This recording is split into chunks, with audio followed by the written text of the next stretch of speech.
Hello friends, our today's topic is sexual reproduction in human beings। तो आज का हमारा टॉपिक है sexual reproduction in human beings. तो इस चीज को जानेंगे, इससे पहले हम लोग कुछ जान लेते हैं मेल रिप्रोडक्टिव ऑर्गन्स के बारे में। MRO means male reproductive organs. तो मेल रिप्रोडक्टिव ऑर्गन्स में क्या क्या होते हैं सो देख लेते हैं हम लोग। जो प्राइमरी मेल रिप्रोडक्टिव ऑर्गन होगा वो अ पेयर ऑफ टेस्टिस होता है। अ पेयर ऑफ टेस्टिस होता है जो कि एब्डोमिनल रीजन के बाहर स्क्रोटल सैक में हैंग कर रहा होता है। देखिए ध्यान से, नेचर जो है मेल के केस में उसका जो प्राइमरी सेक्स ऑर्गन है यानी जो पेयर ऑफ टेस्टिस, उस चीज को बॉडी के बाहर इस कारण से दिया है क्योंकि टेस्टिस के अंदर जो स्पर्म सेल है, स्पर्म सेल के फॉर्मेशन के लिए approximately 2 to 2.5 degree Celsius temperature जो है वो बॉडी टेम्परेचर से बिलो होना चाहिए, कम होना चाहिए। इस कारण से देखते हैं कि जो पेयर ऑफ टेस्टिस है वो मेल के केस में एब्डोमिनल रीजन से बाहर होता है। क्लियर है? इस टेस्टिस के पास फिंगर लाइक प्रोजेक्शंस होंगे, उसको कहा जाता है epididymis. It is called epididymis कहते हैं। और वहां से पाथवे टाइप का पाथवे होगा जो कि कलेक्टेड स्पर्म सेल को वापस जो है ना वो डिलीवर करने का काम होता है। स्पर्म सेल इसी रास्ते से आता है। यहाँ देखेंगे एक बलून लाइक स्ट्रक्चर है, ये है यूरिनरी ब्लैडर जहां पे यूरिन स्टोर होगा और वहां से जो रास्ता नीचे की तरफ पाथवे होगा जिसको हम लोग कहते हैं यूरेथ्रा। क्लियर है? यहाँ पे देखेंगे मेल रिप्रोडक्टिव सिस्टम में मेल रिप्रोडक्टिव ऑर्गन्स में ये यूरिनरी ब्लैडर वगैरह को इंक्लूड नहीं किया जाता है, लेकिन चूंकि इससे यूरेथ्रा जो है वो कनेक्टेड होता है इस कारण से बना देते हैं डायग्राम। और यहाँ पे क्या होगा, seminal vesicle, this is called seminal vesicle. और नीचे में ये दिख रहे होंगे ये प्रोस्टेट ग्लैंड होता है। क्योंकि ये सेमिनल वेसिकल प्रोस्टेट ग्लैंड का सिक्रीशन, मतलब ये भी कुछ सिक्रीट कर रहे होते हैं। जब भी मेल जो होगा वो सेक्सुअली इंटीमेट होना चाहेगा फीमेल के साथ, तो उस समय उसमें जो मेल बॉडी से जो रिलीज हो रहा होता है वो रिलीज हो रहा है सब्सटेंस को कहते हैं सीमेन। वो होता है सीमेन। और सीमेन का मतलब क्या हो गया? तो सीमेन का मतलब हो गया कि million of sperm cells, millions of sperm cells, बहुत अधिक उसमें स्पर्म सेल्स होंगे। प्लस उसमें क्या हो सकते हैं, प्लस उसमें फ्रक्टोज रहते हैं, प्लस उसमें क्या रहते हैं, लुब्रिकेंट्स रहते हैं, लुब्रिकेंट्स रहेंगे। और भी इसमें कुछ जो है न्यूट्रिटिव सब्सटेंस प्रेजेंट होता है जो कि इस स्पर्म सेल को न्यूट्रिशन प्रोवाइड कर रहा होता है। क्लियर है? तो यहाँ पे हमने सारा देख लिया कि जो याद रखना है कि मेल रिप्रोडक्टिव ऑर्गन्स का जो प्राइमरी सेक्स ऑर्गन होगा मेल के केस में वो अ पेयर ऑफ टेस्टिस होता है। ठीक है? और जो प्राइमरी और बाकी ये सब एक्सेसरीज हो गए। ये जो हो गया ये हो गया, दिस इज पेनिस, ये हो गया पेनिस। और ये जो पेनिस है इसके ऊपर फोर स्किन होता है और ये पेनिस में किसी तरह का कोई बोन नहीं होता। ये पेनिस जो है वो बोनलेस स्ट्रक्चर है, यहाँ पे बोन नहीं होगा और ये होता है बोनलेस स्ट्रक्चर होगा। जो पेनिस है यहाँ पे बोन नहीं होगा और प्रेजेंट होता है यहाँ पे क्या, सिर्फ मसल्स। यहाँ पे ये बोनलेस होता है और यहाँ पे सिर्फ मसल्स प्रेजेंट होंगे और साथ में ब्लड के वेसल्स प्रेजेंट होते हैं इस पेनिस में मेल के केस में। जो कि जब सेक्सुअली मेल जो है इंटीमेट होना चाहता है फीमेल के साथ तो उस समय ये इरेक्ट होता है। तो ये सारी चीजें हमने यहाँ पे मेल रिप्रोडक्टिव ऑर्गन्स में देखा, मेल रिप्रोडक्टिव ऑर्गन्स। ठीक है? इसके बाद क्या होता है, ये यूरेथ्रा। एक चीज याद रखना है कि मेल के केस में ये जो कॉमन ओपनिंग हो गया, ये जो कॉमन ओपनिंग है यूरेथ्रा, इसी यूरेथ्रा से यूरिन भी रिलीज होता है, यूरिन भी रिलीज होगा और साथ में प्लस सीमेन भी रिलीज होता है। यानी मेल के केस में हम लोग देखेंगे कि ये जो यूरेथ्रा है ये कॉमन पैसेज होगा, एक कॉमन ओपनिंग होगा किस चीज के लिए, for release of urine as well as semen. Semen का मतलब हो गया कि the substance which contain sperm cells, fructose, lubricants और भी जो सेमिनल गैस और ये सब लुब्रिकेंट फ्रक्टोज कौन रिलीज कर रहा होता है, तो ये लुब्रिकेंट हो गया, फ्रक्टोज हो गया, न्यूट्रिटिव सब्सटेंस हो गया, ये रिलीज करने का काम सेमिनल वेसिकल करता है, प्रोस्टेट ग्लैंड कर रहा होता है, क्योंकि सिर्फ टेस्टिस के अंदर सिर्फ और सिर्फ स्पर्म सेल का ही फॉर्मेशन होगा।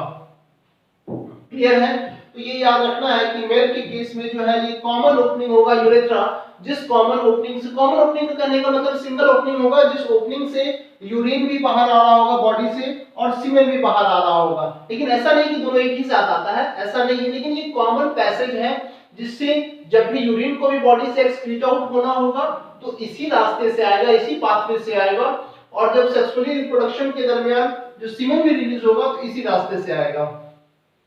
तो मैं समझता हूं आप लोगों को डायग्राम वगैरह क्लियर दिख रहा होगा। एमआरओ का मींस मेल रिप्रोडक्टिव ऑर्गन्स के डायग्राम आपको दिख रहे होंगे। आप थोड़ा सा स्टडी कर लेते हैं FRO means female reproductive organs के बारे में। तो फीमेल रिप्रोडक्टिव ऑर्गन्स में भी देखेंगे मेल की तरह ही, फीमेल के जैसे मेल के पास अ पेयर ऑफ टेस्टिस होता है, इसी तरह से फीमेल के पास क्या होगा, अ पेयर ऑफ ओवरीज होंगे, और इसके बाद यूटेरस, यूटेरस जो होगा वो 3 लेयर का बना होगा, endometrium, myometrium and perimetrium. Uterus के नीचे वाला हिस्से को देखेंगे जो कि थोड़ा सा नैरो हो जाएगा नीचे, और इसको कहते हैं सर्विक्स, और उसके नीचे जो होगा वेजाइना, और वेजाइना के नीचे क्या होगा, वेजाइनल ओपनिंग होगा। यहाँ पे देखिए ऊपर, तो ये अ पेयर ऑफ ओवरीज हो गए, ये पेयर ऑफ ओवरीज जो है वो होल्ड लगेगा कि वो होल्ड, उनको कुछ पकड़ा हुआ है, होल्ड किया हुआ है स्ट्रक्चर, फिंगर लाइक स्ट्रक्चर वहां पे दिखेगा, उसको फिम्ब्रियाई कहते हैं। इसके ऊपर का जो ब्रॉडेन एरिया होगा इसको कहा जाता है इनफंटिबुलम, एंड इसके बाद का स्ट्रक्चर को आप ये जो ट्यूबुलर स्ट्रक्चर है इसको आप पूरा को क्या करेंगे, पूरा को हम लोग कह सकते हैं फैलोपियन ट्यूब, फैलोपियन ट्यूब। अब इस फैलोपियन ट्यूब में ही क्या होगा कि दो अलग अलग पार्ट होते हैं, एक होता है इस्थमस, दूसरा होता है एम्पुला, एम्पुला एंड इस्थमस, ये फैलोपियन ट्यूब का ही पार्ट है। Fallopian tube is also known as oviduct, Fallopian tube is also known as oviduct. याद रखेंगे जब भी फीमेल में मेंस्ट्रुअल साइकिल होता है तो मेंस्ट्रुअल साइकिल में यही एंडोमेट्रियम का जो वॉल है, this is the wall of endometrium, यही एंडोमेट्रियम का वॉल क्या होगा, ये डिकम्पोज होगा, और साथ में यहाँ पे जो tissue as well as blood जो होगा ना वो यहाँ से डिस्चार्ज होता रहता है, ठीक है, डिस्चार्ज होता रहता है, यानी यही एंडोमेट्रियम का वॉल जो है मेंस्ट्रुअल साइकिल के दरमियान रप्चर होता है। खैर इसमें हम लोग सेक्सुअल रिप्रोडक्शन के बारे में जाने तो देखिए होता क्या है कुछ और। देखिए ये हो गया फीमेल रिप्रोडक्टिव ऑर्गन, ये इंटरनल ऑर्गन हो गया फीमेल रिप्रोडक्टिव, फीमेल का रिप्रोडक्टिव ऑर्गन, ये इंटरनल रिप्रोडक्टिव ऑर्गन हो गया। लेकिन ये एक्सटर्नली किस तरह से विजुअलाइज होता है इस चीज को जरा हम लोग देखते हैं। देखिए हम लोग एक व्यू ले लेते हैं। देखिए ये हो गया मोन्स प्यूबिस, यानी जस्ट एक्सटर्नली बात करें तो फीमेल बॉडी का जो देखेंगे एक्सटर्नल, ये थोड़ा सा यहाँ पे फैट का डिपोजिशन होगा जिसको कि कहा जाता है मोन्स प्यूबिस, और इसके ऊपर हेयर वगैरह का भी ग्रोथ दिखेगा, ठीक है। वैसे मैं आपको मेल में भी बता दूंगा कि कहां का पूरे मतलब पेल्विक रीजन में हेयर का ग्रोथ तो होता ही है, फीमेल में भी यहाँ पे। और ये जो अपर वाला फोल्ड आप देख रहे हैं इसमें दो फोल्ड होते हैं। फीमेल रिप्रोडक्टिव ऑर्गन का जब एक्सटर्नली विजुअलाइज करेंगे तो दो फोल्ड होगा, एक बाहर वाले फोल्ड को कहते हैं लैबिया मेजोरा, क्लियर है। इस लैबिया मेजोरा पे भी क्या होते हैं, हेयर का ग्रोथ होता है, हेयर वगैरह होता है, ठीक है। और इसके अंदर में एक और थोड़ा सा पतला, ठीक है, मेजोरा का मतलब होता है लिप, यानी वो लिप की तरह स्ट्रक्चर होगा, ओट की तरह स्ट्रक्चर होता है जिसको कहते हैं लैबिया मेजोरा, और अंदर में भी वैसे ही पतले से स्किन टाइप का लिप की तरह का स्ट्रक्चर होगा जिसको कहा जाता है लैबिया माइनोरा, उसको कहा जाता है लैबिया माइनोरा। लैबिया माइनोरा ये हो गया जहां पे लैबिया माइनोरा मीट कर रहा होता है। देखिए ये जो लैबिया माइनोरा यहाँ पे मीट कर रहा है, उस पॉइंट पर एक तरह का टिश्यू होता है जिस टिश्यू का नाम है एक ऑर्गन ही कह दीजिए, वो एक ऑर्गन होता है, ग्रुप ऑफ टिश्यू यानी ऑर्गन होता है जिसका नाम है क्लाइटोरिस। ये बिल्कुल क्लाइटोरिस पेनिस की तरह ही होता है, मेल के केस में जो पेनिस होता है वैसे ही समझिए क्लाइटोरिस होता है, लेकिन वो पेनिस जो है मेल के केस में काफी बड़ा साइज का होता है, लेकिन क्लाइटोरिस काफी छोटे साइज का होता है।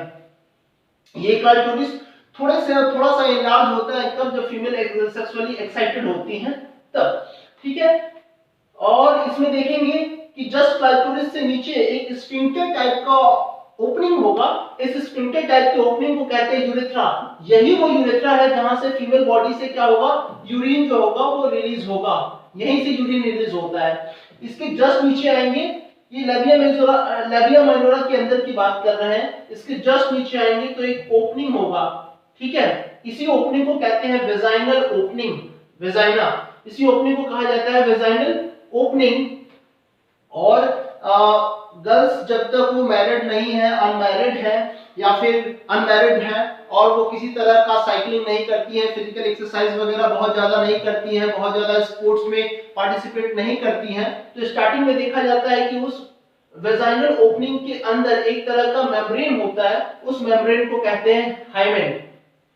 एक्चुअल में ये हाइमेन जो होता है वो जो स्पोर्ट्स में काफी एक्टिव रहने वाली जो लेडी है, लड़की वो गर्ल्स हैं, ठीक है, लेडी है, या फिर आफ्टर मैरिज इंटरकोर्स के दरमियान जब मेल का जो टेस्टिस है इसी वेजाइनल ओपनिंग के थ्रू जब इनसाइड इंजेक्ट होता है तो उस समय ये हाइमेन जो है वो ब्रेक कर जाता है। तो देखा ये जाता है कि अनमैरिड में हाइमेन रहेगा, लेकिन ऐसा नहीं है कि कोई जरूरी नहीं है कि अनमैरिड में हाइमेन रहेगा ही, हो सकता है साइकिलिंग करने के दरमियान, एक्टिवली स्पोर्ट्स वगैरह में पार्टिसिपेट करने के दरमियान ये हाइमेन ब्रेक भी हो जाता है। बहुत केसेस में तो देखा ये गया है कि हाइमेन जो है वो ब्रेक होता है तो फिर से रिज्वाइन भी हो जाता है। तो ये हाइमेन का बहुत बड़ा मसला नहीं है, मसला सिर्फ इतना जानना है कि ये एक तरह का पार्ट है फीमेल बॉडी के का, तो इस कारण से हमने बता दिया। आपको याद रखने वाली बात, ध्यान देने वाली बात ये है कि फीमेल बॉडी में हम लोगों को क्या दिख रहा है, तो फीमेल बॉडी में देखना ये है कि फीमेल बॉडी में देखेंगे कि यूरेथ्रा एक अलग, यूरिन के लिए एक अलग ओपनिंग, ठीक है, और जिस रास्ते से मेंस्ट्रुअल साइकिल का जो फ्लूइड बाहर आएगा उसके लिए एक अलग ओपनिंग, क्लियर है। जिस रास्ते से न्यू बॉर्न बेबी का बर्थ होगा वो एक अलग ओपनिंग। मतलब कहने का मतलब कि देखिए वेजाइनल ओपनिंग जो है ये वो कॉमन ओपनिंग है जिससे कि क्या होगा, जो यंग वंस है यानी चाइल्ड का बर्थ होगा, चाइल्ड का बर्थ होगा, प्लस क्या होगा यदि मेल जो है फीमेल के साथ इंटीमेट होता है तो उस समय मेल अपने पेनिस को इसी ट्रैक में इंजेक्ट करेगा, तो पेनिस को भी इंजेक्ट इसी रास्ते से किया जाता है।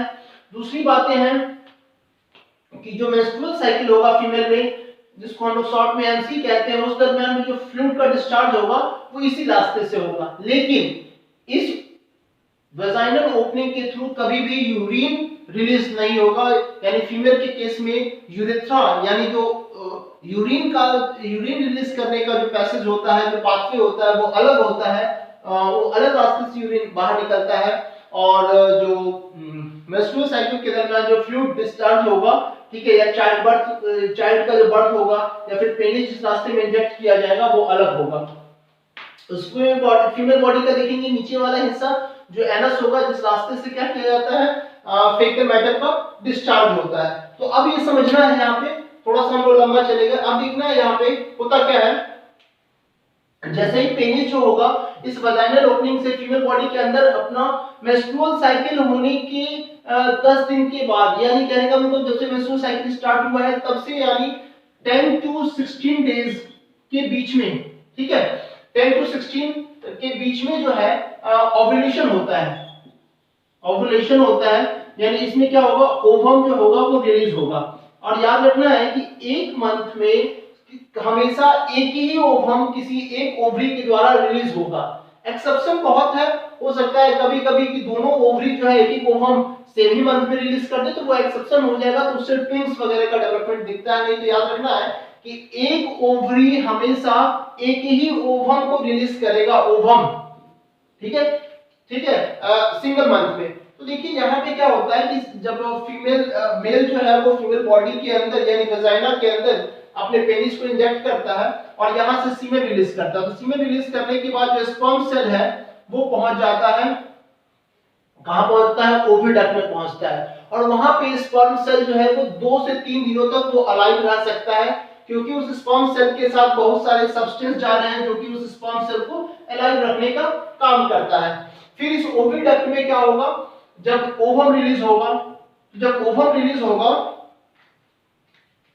तो मान लीजिए जब ओवम रिलीज हुआ, तो ओवम रिलीज हुआ, वहां पे अलाइव जो है मतलब जिंदा बिल्कुल एक्टिव स्पर्म सेल है, तो ये ओवम क्या होगा, स्पर्म सेल के साथ फ्यूज कर जाएगा और फ्यूज करके बन जाएगा क्या, जाइगोट का फॉर्मेशन होगा। ये जो ओवम होता है ये भी हैप्लॉइड नेचर का होता है, स्पर्म सेल भी हैप्लॉइड नेचर के होते हैं, और ये जाइगोट बन गया जो कि डिप्लॉइड नेचर का होगा। ठीक है, तो यानी याद रखना है कि जो fusion of male gamete means sperm cell and female gamete means ovum cell. Ovum cell fuse करता है उस प्रोसेस को कहते हैं फर्टिलाइजेशन। और फीमेल बॉडी के किस ऑर्गन के पास या कहां पे फर्टिलाइजेशन होता है, याद रखेंगे कि एम्पुलरी इस्थमिक जंक्शन। फर्टिलाइजेशन कहां पे होगा, तो होता है एम्पुलरी इस्थमिक जंक्शन, जहां पे ये दोनों पार्ट जो है, जहां पे ये दोनों पार्ट जो मीट कर रहा होता है। जैसे मैं आपको पहले बताया हूं कि इस्थमस एम्पुला क्या है, ओविडक्ट को हम लोग फैलोपियन ट्यूब भी कहते हैं, वो उसी का पार्ट है। तो यही एम्पुलरी इस्थमिक जंक्शन के पास यानी यहाँ पे जो है वो फर्टिलाइजेशन होगा, फर्टिलाइजेशन होकर जाइगोट बनेगा।